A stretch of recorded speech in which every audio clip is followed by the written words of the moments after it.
قلنا سهرة جديدة من سهرات بيت العيلة، نتكلم عن لغات الحب الخمسة في حياتنا وتأثيرها بين أسرتنا. يا ترى بيكون ليها مدلول، بيكون ليها فايدة ازاي؟ زي ما قلنا ممكن نكتشفها. معانا ومعاكم النهاردة دكتور صفاء محمود حمودة، أستاذ مساعد الطب النفسي بطب الأزهر. مرحبا بحضرتك معانا. أهلا بحضرتك. مساء الخير عليكي. مساء النور. نبدأ ونقول ايه هي لغات يعني الحب الخمسة وأهميتها في حياتنا. طيب لازم نبقى متفقين في الأول إن كل واحد ليه لغة حب بيستقبل بيها الحب من الآخرين، وهي دي اللي بتملى مخزون الحب عنده وبتخليه حاسس إنه محبوب من الآخر. تمام، وبالتالي بترضيه وبتهدي العصبية والقلق اللي جواه لأنه حاسس إنه مقبول من الآخرين، فهو بالتالي مش متوتر. النقطة الأولانية إن في 5 لغات الأشهر، وأول واحدة فيهم هي الكلام الإيجابي، إن أنا أمدحه وأقول كلام كويس، إن أنا أشكره على الحاجة اللي عملها، إن أنا أبتدي أقول كلام حلو دايما في حقه. ده الجزء الاول. النوع الثاني هو ان يكون الهدايا. في ناس بعضنا بيكون لغه الحب هو الهدايا، ان انا هجيب حاجه، اعمل له مفاجآت، الحاجات الصغيره دي مهما كانت الهديه صغيره ولكنه يهتم بيها وبتفاصيلها قوي. الحاجه الثالثه هو ان يكون التواجد الجسدي، انك تكون بتديني وقت من وقتك، وانك تكون موجود معايا. فلو انا بتكلم انت موجود بتبص لي وسامعني وقافل التليفون ومركز معايا ومهتم بيا وبتستجيب لي حركات مش مجرد شخص قاعد معايا بالظبط، مش مجرد مديني ودنك وانت مشغول في حاجه تانية، حتى لو انت سامعني بس انت مش مهتم او واصل لي انك مش مهتم. فده النوع الثالث، وده يعني معظم الناس بيكون عندهم ده اساسي كتير جدا، هو انك تبقى موجود معايا. اللي بعدها النوع الرابع هو الاعمال الخدميه، فان انت تساعدني في تنظيم البيت، تغسل معايا المواعين، بالظبط، في الاعمال الخدميه. فده لما يحصل انا هحس بحبك ليا. الجزء الاخير هو ان احنا التلامس الجسدي، فاحس بالطبطبه والحضن، باحساس انك انت موجود جنبي ماسك ايدي، بتطمني بالطريقه دي. ايوه.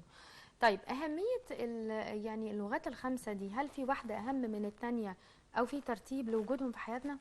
هم بيختلفوا من شخص لاخر. كل واحد بيكون ليه الجزء الاساسي او النوع اللغه الاساسيه بتاعته.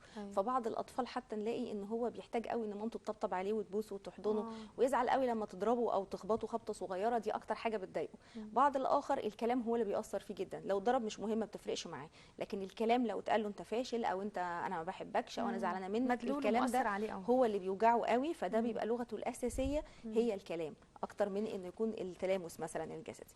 الثالث مثلا زي ما قلنا الهدايا، فده اكتر حاجه بتهمه الهدايا. فلو انا منعت عنه هديه هو دي اكتر حاجه تزعله. لو انا اديته هديه بيهتم بيها جدا، تفاصيلها وبيحافظ عليها ما بيكسرهاش، بيبقى ده اللغه الاساسيه بتاعته. معظمنا عنده اكتر من لغه، ولكن بيبقى فيه لغه اساسيه هي دي اللي لو ما وجدتش عنده او ما الطرف الاخر اللي حواليه في البيت مثلا مامته، اخواته، زوجها، زوجته، لو ما لباش هذا الجزء ومال الخزان بتاعه، هيبتدي يأثر على احساسه بالحب من الاخرين، وبالتالي يأثر على علاقتهم اللي بعد كده. يعني كل واحد فينا بيقيم علاقته بالاخرين او بيحس او بيستشعر مشاعر الاخرين من خلال حاجه معينه. زي ما حضرتك قلتي في ناس علشان كده ده اللي بنفكر فيه، تلاقيها بتحب الهدايا قوي، واذا ما جالهاش هدايا بالنسبه لها ده شيء مؤثر جدا. وفي واحد تاني يقول لك لا، الهدايا يعني هي فعل بس ما هواش ده اللي انا عايزه منك. لما بيجي وقت معين ابقى مثلا في شده او حاجه معينه، انا مش محتاج الهديه، انا محتاجك ان انت تكون موجود جنبي. فعشان كده كل واحد فينا لازم يكتشف بشكل كويس جدا هو محتاج ايه من الاخرين. بالظبط، خصوصا لو في مشاكل في علاقاته باللي حواليه. فلو في مشاكل بيني وبين ولادي فانا محتاجه اكتشف كل طفل منهم، لان حتى لو كانوا اخوات كل واحد بيختلف في اللغه اللي بيستقبلها.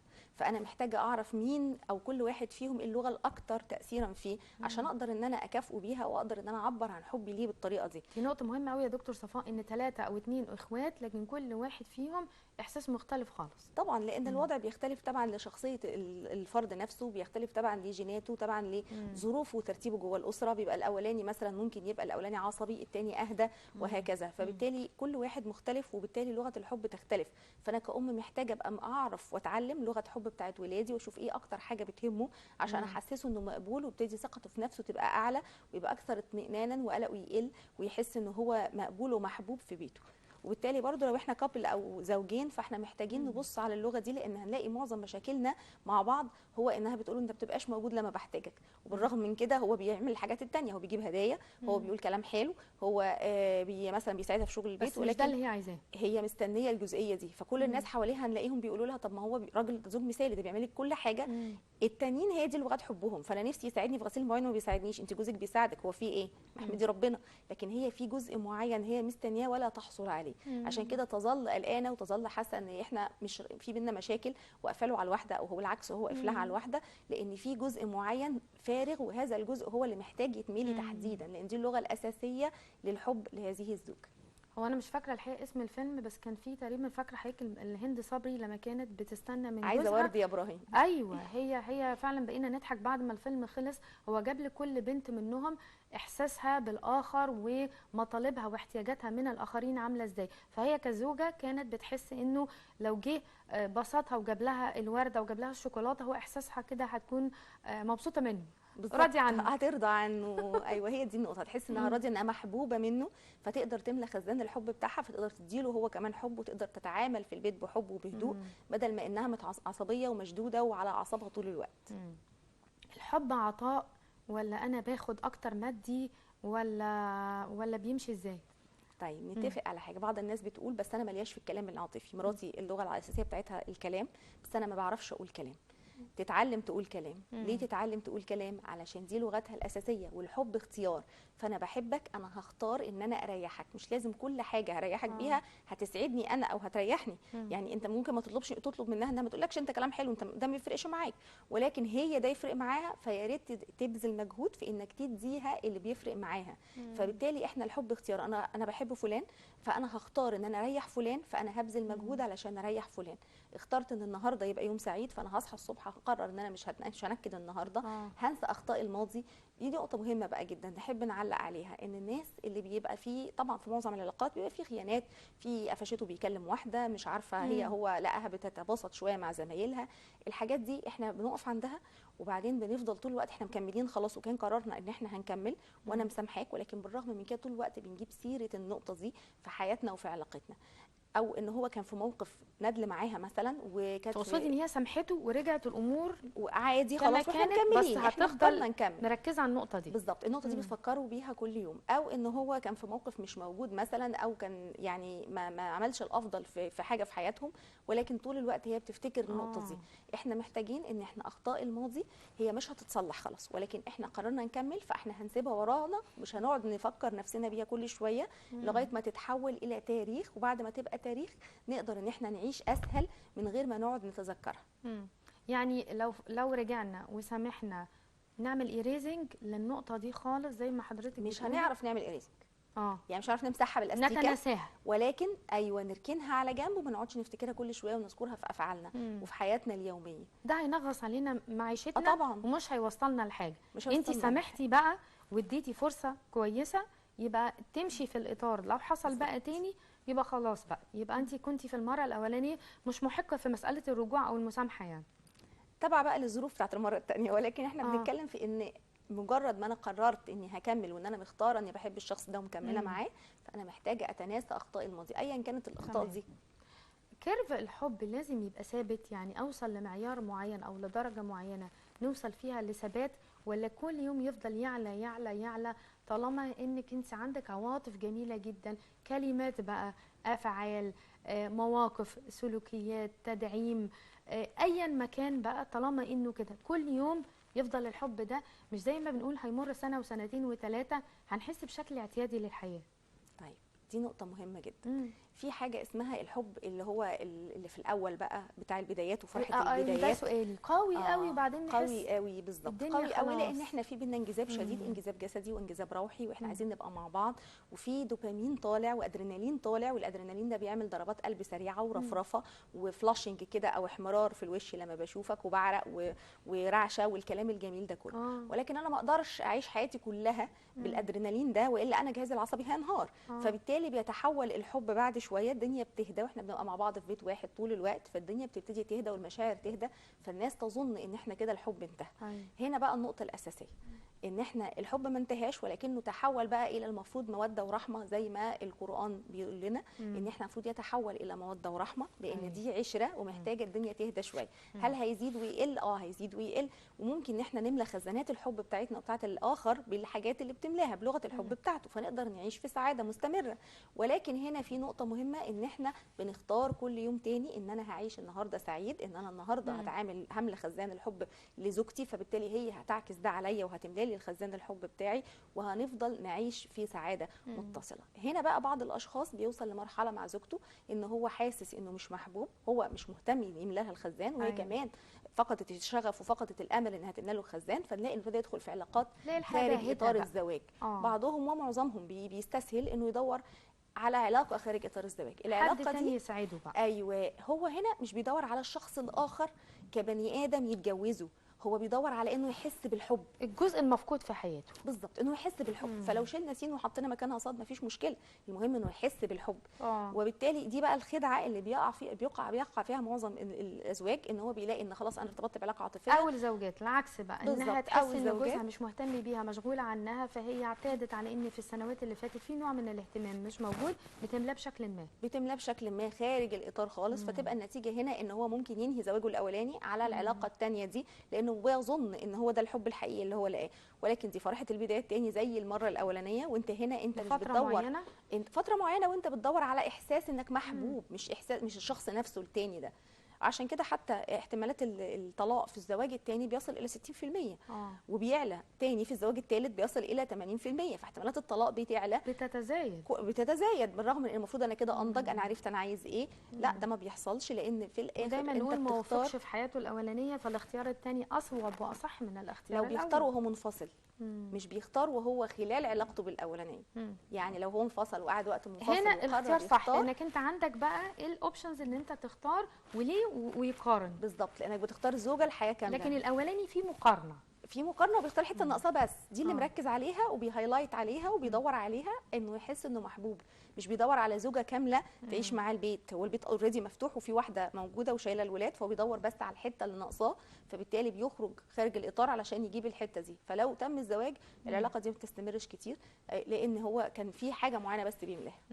دكتور، قلتي لغات يعني الحب 5، هل في واحد ممكن يكون عنده 2 أو 3 منهم، ولا كل واحد فينا لازم يكون عنده لغة واحدة فقط؟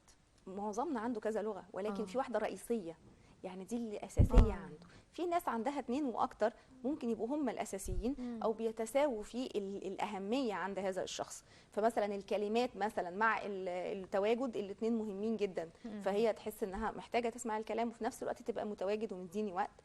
ده جزء مهم جدا ليها لبعض الزوجات.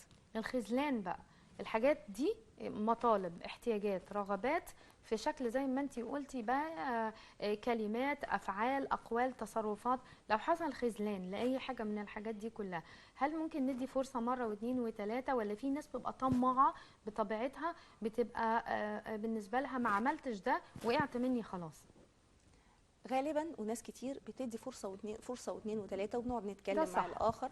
لان في حياه قائمه. هو احنا اصلا دي لو احنا بره خالص، فممكن انها من اول مره خلاص مع السلامه احنا مرتبطين وانت ما بتهتمش، طب باي باي. ولكن لما بنبقى جوه اطار زواج واطار عيله موجوده وفي اطفال موجودين، فبتدي فرصه واثنين وثلاثه، وتبتدي تعبر عن مشاعرها وتطلب الحاجات. هنا بقى احنا بنطلب من الطرف الاخر اللي بيسمع الكلام ده انه ينفذه، انه يهتم بالموضوع ده، لان ده مش بينعكس عليها لوحدها. ساعات البعض يشوف ان دي انانيه، هي عايزاني اخد لها يوم مثلا اجازه من الشغل عشان اقعد معاها افسحها او اقعد معاها، حتى دي انانيه مفرطه.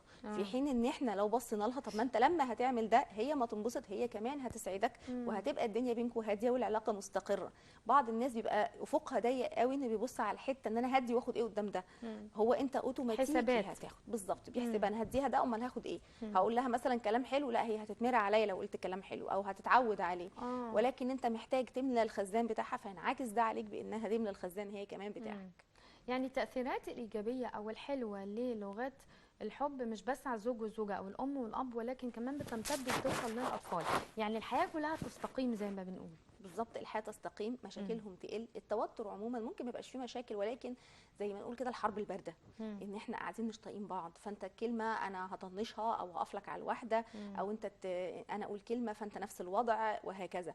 فده طبعا بينعكس على الاولاد، لان الاولاد بيحسوا في البيت باي تغير وباي توتر وبيلقطوه جدا، حتى لو ما كانش يتقال كلام، حتى لو احنا محترمين بعض وبنتكلم بديسنسي او بتهذيب، ولكن الاولاد حساسين للخبطه والتوتر بين الاب والام. كتير من الاهالي بيقولوا احنا ندخل الاوضه ونقفل على نفسنا الباب ما بيسمعوش خناقاتنا. هم عارفين انكم قافلين الباب عشان بتتخانقوا، وهم واخدين بالهم كويس قوي من كل اللي كان حاصل قبل الخناقه، وفاهمين ايه اللي بيحصل. وده طبعا بيوصل الاولاد لمرحله من القلق والتوتر، لان هم مش عارفين، وعدم الاستقرار، لان هم مش عارفين احنا مستقرين مش مستقرين.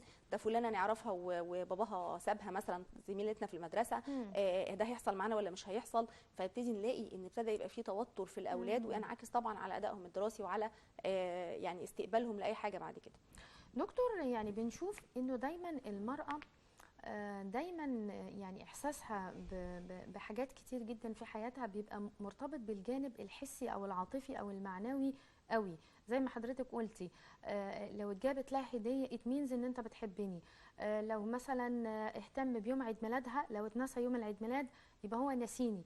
ما في حته العكس بقى موجوده عند الرجاله، بتكون العقلانيات او الجانب العقلاني ان هو انا مشغول، فممكن العيد ميلاد ده ممكن يعدي من غير ما اهتم، ممكن اعمله بعد اسبوع، ممكن اعمله بعد شهر.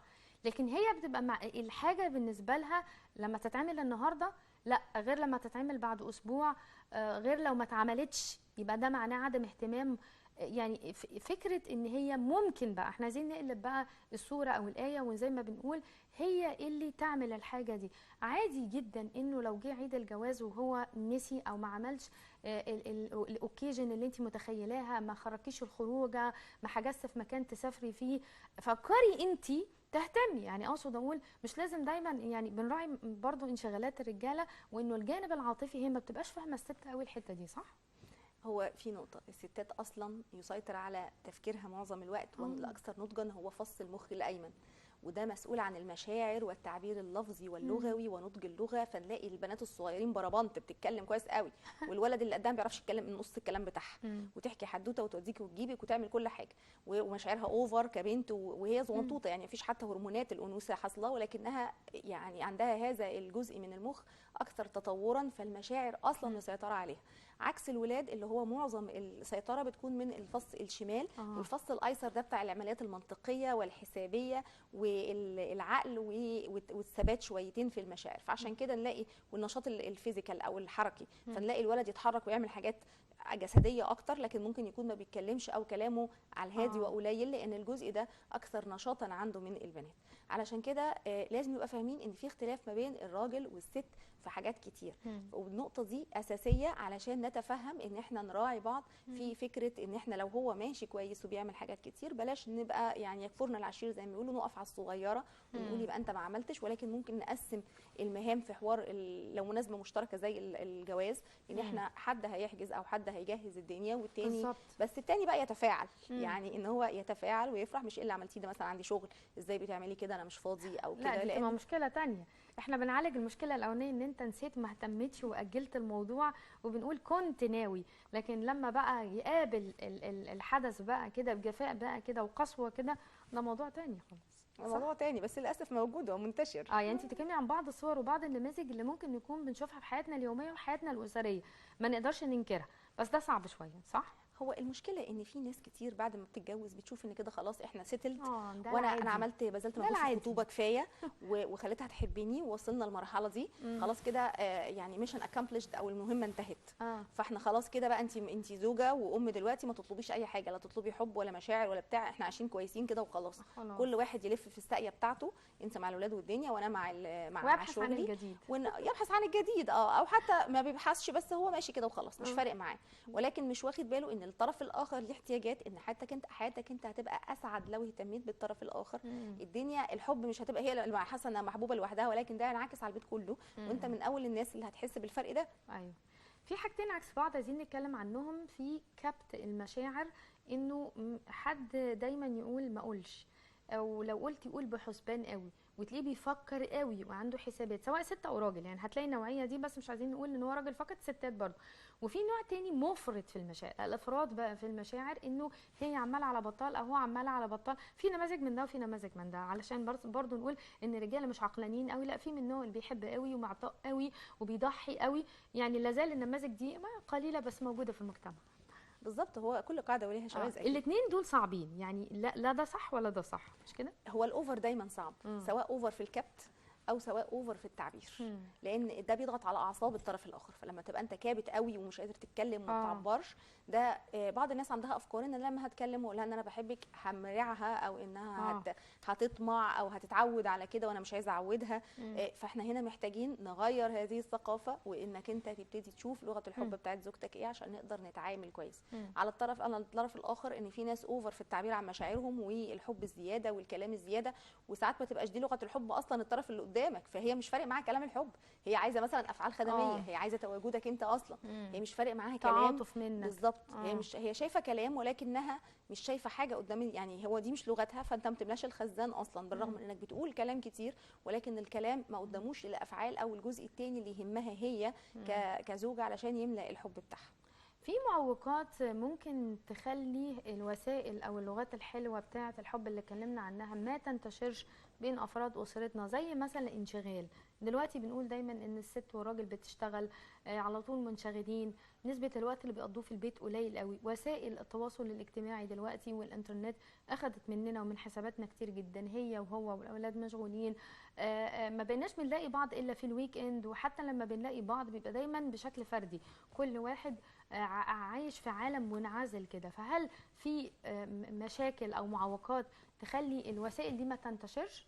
كل اللي حضرتك قلتيه ده مشاكل ومعوقات.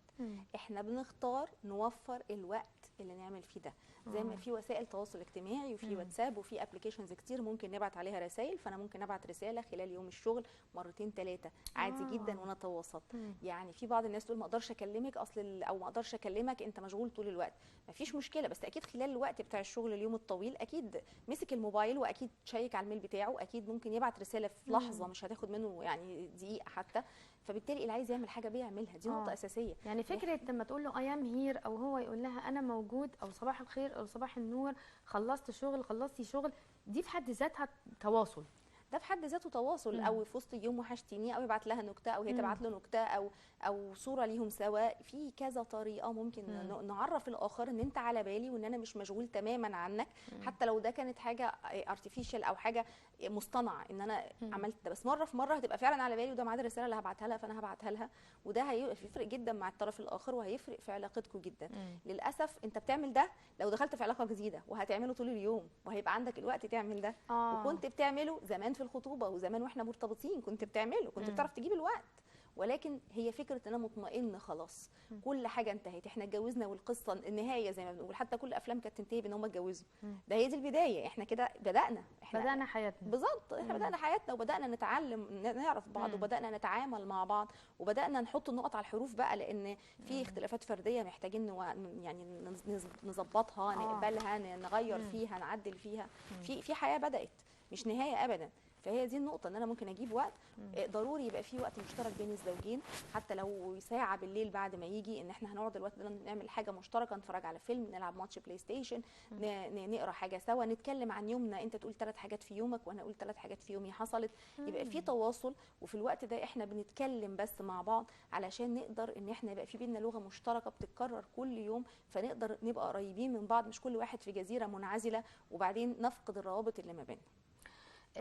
انتشار لغات الحب او وجود هذه اللغات المفروض يكون برضو ننشرها بين اولادنا، يعني ما يبقاش الزوج والزوجه، يعني اقصد اقول انه الزوج دوت او الاب ده لما يرجع من الشغل لازم يقعد برضو يدي وقت للاولاد، ويبقى فاهم زي ما انت قلتي بنته دي او ابنه ده ايه اللي محتاجه، ده محتاج ايه وده محتاج ايه، مش بس يسيب الام يقول لها خدي بالك منهم، هاتي لهم الاكل، وديهم النادي، جبتيهم من مثلا، يعني تبقى حياتهم عباره عن هو بس لينك بينه وبين الام. لا، لازم يتوافر فعلا وقت بجوده كويسه للاولاد، انه قاعد مع الاولاد، حتى لو الاولاد مش عايزين الوقت ده، اولاد كتير يبقى كل واحد معاه تليفون او بيلعب على البلاي ستيشن، هو مش فاضي لهذا الوقت، ولكن انا هخليه يقفل الاداء اللي عاملها دي، واحدد وقتها، اصلا المفروض يكون وقتها متحدد طول اليوم، علشان ما يبقاش انت هتقدرني بقى هنقفل البلاي ستيشن عشان اقعد معاك، ده وقت رخم، واديني قفلت معاك في الكلام خليني اقوم اكمل لعب، فاحنا محتاجين يختصر معاك الكلام، وكأن يعني الاب ده مش بيسأل عليه او مهتم بيه، كأنه زي كده مدرس في المدرسه، عملت الواجب خلصت باي باي سلام. ما هو الولد عايز يخلص عشان يرجع يلعب بلاي ستيشن، لانه اكيد كان اظرف وكان اكثر وقت ده إمتاعاً. اهم من بالظبط. من فاحنا الوقت. محتاجين يبقى الوقت اصلا بتاع وسائل التواصل الاجتماعي والموبايلات والبلاي ستيشنز مقنن. وكل الحاجات دي مقنن في بيوتنا، علشان لما يبقى الولد قاعد فاضي فاقول له طب يلا تعالى نتكلم، او انت اخبارك ايه، او نفتح حوار، يقدر يفتح معايا حوار. لان كمان كل ما بيقلب في الموبايل هو بيشوف حياه تانية وظروف تانية وحاجات تانية بتجعله طول الوقت ناقم على بيئته وعيشته وحياته هو ممله. فكل ما بيزود الوقت كل ما الوقت بيزيد اكتر واكتر، وبيبقى ما بيعملش اي حاجه في يومه غير انه قاعد على الموبايل بس. لا بيقوم يشوف يعني مثلا حتى لو نازل التدريب، في ولاد كتير بتلغي التدريب عشان الموبايل، في ولاد بتروح النادي وبعدين تلعب في نص وبعدين تضايق الكابتن عشان تخرج بره تقعد على الموبايل، او تبقى قاعد في النادي طول اليوم وقاعد في النادي بس هو قاعد على الموبايل. كتير قوي، اساليب كتير جدا. لان طبعا الامتاع بتاع وسائل التواصل الاجتماعي والامتاع بتاع الفيديوهات القصيره جدا، الاتراكشن بتاعها بقى السريع اللي بتخلي الجهاز العصبي مشدود طول الوقت. فانا يعني في ادرينالين طول الوقت، ده الريل ما بياخدش دقيقه. لكن اللعبه موجود والكابتن موجود والرياضه موجوده ومش فارقه. هنرجع الاسبوع الجاي، هنرجع اكثر اثاره، الحاجات التانية اكثر اثاره واكثر متعه وما فيهاش مجهود، انا قاعد.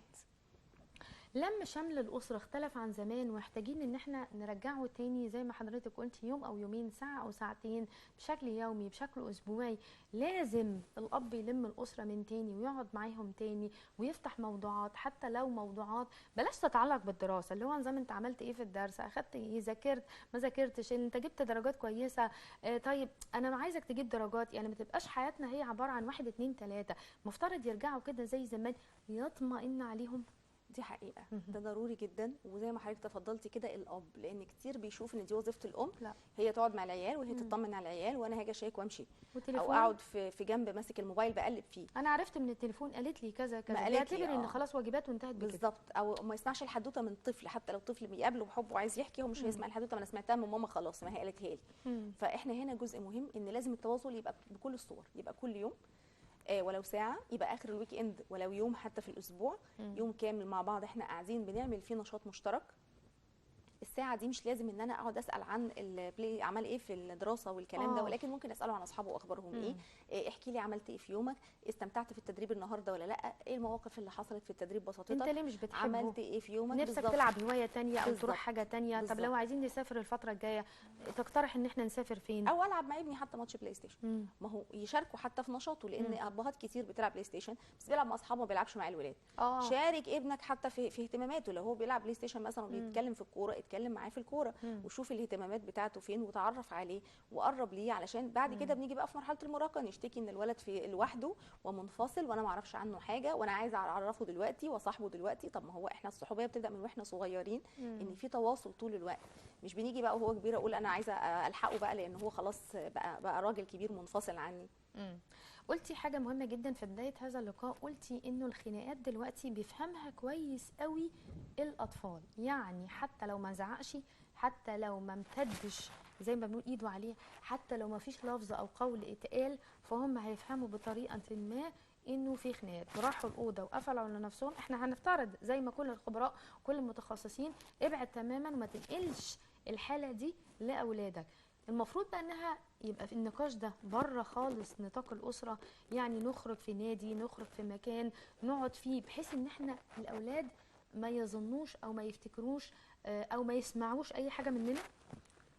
هيبقى ده صعب شويه لان بيبقى الخلافات كبيره ومحتده وده مش وقتها، ولكن انا ممكن بعد الخلاف ولازم النهارده نحسم حاجه بكره قرار مترتب عليها، ولكن انا ممكن بعد ما نخلص خلافنا في الاوضه ان انا اخرج واطمن او الاولاد يناموا او حاجه، بس المهم ما يحصلش قدام اشغل لهم التلفزيون اللي احنا بنشغله ده او البلاي ستيشن ده واسيبهم عليه شويه، ما يتابعش الاكشن ده، ما يتابعش الاكشن معايا. ولو انا لقيته متابع الاكشن وقلقان انا اطمنه واقول له ما تقلقش وما فيش حاجه هتحصل، واحنا الاثنين بنحبك واحنا الاثنين معاك على طول. ده خلاف عادي بيحصل في اي بيت بين اي حد والتاني. واسمع منه تخوفاته، لان في ولاد على فكره دماغها كبيره قوي 6 سنين و7 سنين تفكر اصل لا يكونوا هيتطلقوا، لا يكون يعني العيال مخها مليان في المدرسه حكايه، في المدرسه والنت وفي كل حته والمسلسلات وشاف كل حاجه. الولاد مش محبوسه مش زي زمان، احنا دلوقتي خلاص كلنا قالب واحد وحياه واحده. فبالتالي انا اساله ايه تخوفاتك، انا خايف انكم تتطلقوا، لا ما تخافش مثلا احنا مش هنتطلق، جبت منين الكلام ده؟ ما تقلقش، دي خلافات عاديه بتحصل بين اي اتنين متجوزين عادي، زي ما انت بتتخانق مع اخواتك وبتتصالحوا في الاخر، احنا كمان بنتخانق وهنتصالح،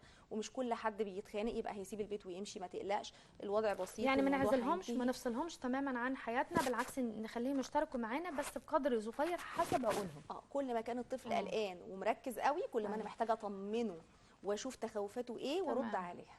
دكتور كل الشكر لحضرتك، لسعة صدرك وجودك معانا النهارده، نورتي بيت العيله. شكرا لحضرتك. مشاهدينا الاعزاء هنروح معاكم لفاصل دلوقتي ونرجع ولسه مستمرين معاكم.